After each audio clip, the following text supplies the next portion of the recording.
Right, that's the problem with waiting till later. It's absolutely manic here now. Both of the car parks are full and there's loads of people on the bridge. I've made my way up the other side of the bridge. You've got to kind of go down this bank and walk all along this kind of ridge. But it's a lot better because the other side is absolutely rammed. So the water is absolutely crazy here. It's the bluest I've ever seen it. It's I wouldn't say it's green, it's like a proper teal blue, so it's like they add something to it. But I'm just going to set up here. You can get the church in the background here as well, which is quite nice. The lights improved slightly, I mean the colours have come out better in the trees and things like that, but it's still quite overcast. So yeah, set up here, looking down towards the bridge and see what we can get. Right, I'm doing a portrait shot here. I'm going to do a long exposure. I'm going to try to do as long as I can to try and get some of the people to blur. I don't think it's going to work just because they're not really moving that quickly, but we'll give it a try anyway. Just show you what a difference a polarizer makes. You can see the water there now is a lot of reflections in it. If you look at the back of the camera, if I expose it correctly, you can see that with the polarizer off, you've got exactly the same problem, and with it on, it totally cuts that reflection out, and you can see all the colours in the water and how blue they are. So I'm going to do a mixture of shots with looking down into the water with the bridge in the background, and then probably try and get some landscape stuff as well with the bridge in. Right, unfortunately I think I've drew them over because as soon as I've come over there's everyone's following me over. I've got a polarizer on and a ND filter. I've got it on bulb mode at f14.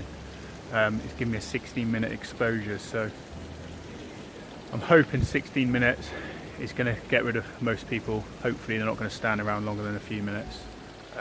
Give or take. If any are still left, then I'll probably have to clone them out. I've not got a cheat sheet or an app to work out the exposure, so all I do is it's quite simple. I go onto AV, which is aperture priority, work out what setting is going to give me 30-second exposure. In this instance it was f14, an ISO of 1600 gave me 30 seconds, so if I half 1600 to 800, that means I need a minute. Half 800 to 400 I need 2 minutes, and then 200 to 400, 400 to 200 I need 4 minutes. 200 to 100 obviously is 8 minutes, and then down to ISO 50, which I'm shooting at, is 16 minutes in theory.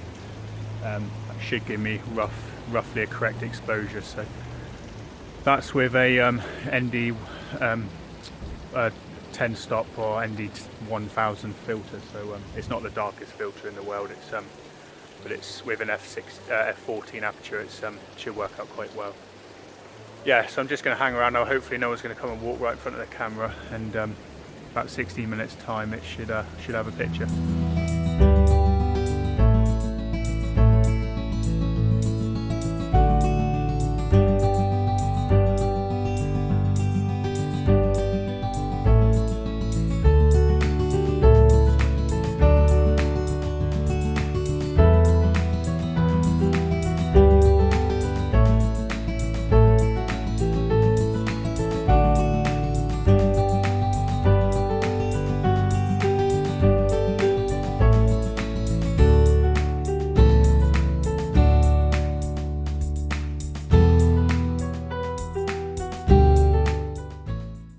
Right, it's finally finished, so you can have a look.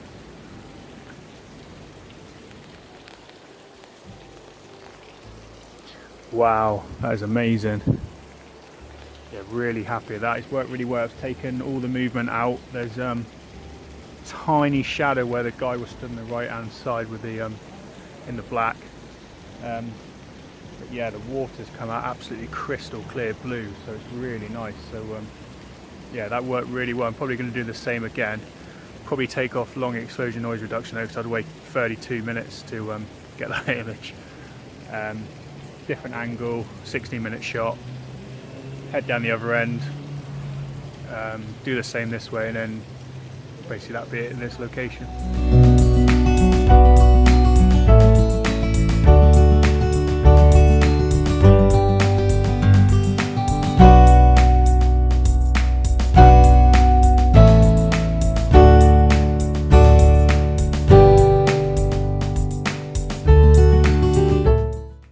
Right, I've cut the exposure time down on this shot. I've come a bit lower as well to try and get some more of the river in. And because I also want a bit of the mountains in as well, even though they're misty. I think they'll look quite nice in the picture. I've just been looking down and I thought there was a green light underneath here that lighted up at night, but it's actually moving and there's loads of bubbles in it. So I think there's divers down there or some kind of thing going along the bottom. So I've been looking at it for about 10 minutes and nothing's at surface yet. So you've got to have an oxygen tank down there with them. So I'm intrigued to see what's going to appear.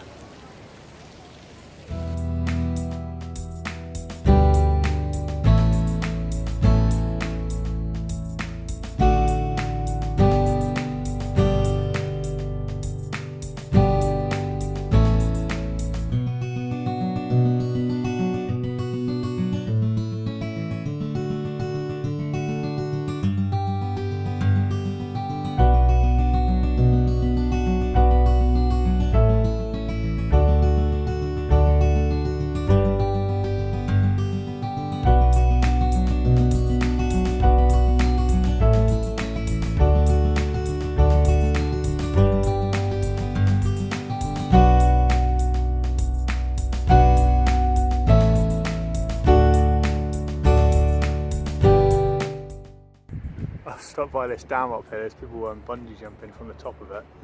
I thought I'd always give it a go, but it's kind of scaring me a bit now.